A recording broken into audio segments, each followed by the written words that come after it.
দেখো 28 নাম্বার প্রথম রাশি কি দ্বিতীয়টা ভাগ দাও, এটা প্রথম রাশি এটা দ্বিতীয় রাশি। এখানে x কয়টা? দুইটা। এখানে আছে কয়টা? কয়টা লাগবে? একটা। এই x দিয়ে আমি এটাকে আমরা ভাগ করব না। x আর x এর গুণ করলে x স্কয়ার মাইনাস x দিয়ে ভিতরে গুণ করলে 3abx। আমরা চিহ্নের পরিবর্তন করব, প্লাস থাকলে মাইনাস করব, মাইনাস থাকলে প্লাস করব। এখন দেখো এখানে এটা মাইনাস এটা প্লাস, 8টা abx থেকে 3টা বাদ দিলে কয়টা থাকবে? মাইনাস 5টা abx plus a square b square.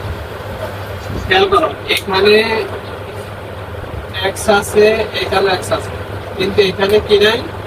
5 নাই। ঠিক আছে, অর্থাৎ ab এখানে আছে, এখানে নাই। আমার ab ও লাগবে। আগে আমরা এখানে প্লাস আছে, এখানে মাইনাস, প্লাস মাইনাসে মাইনাস করি। এমন ভাবে করতে হবে যেন আমাদের এইটার সাথে গুণ করলে সমান হয়ে যায়।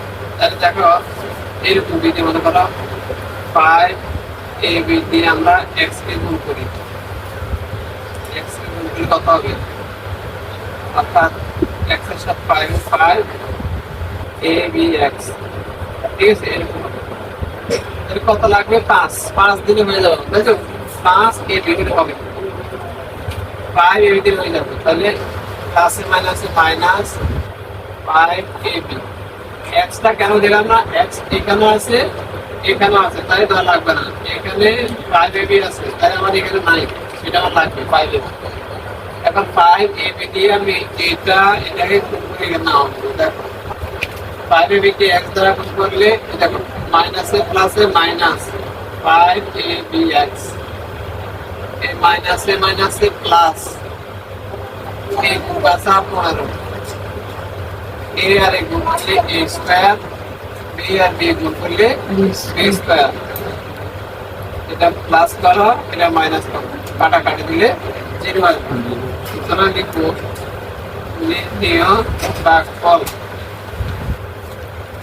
x minus 5ab। ঠিক আছে, বুঝছো? তুলে ফেলো।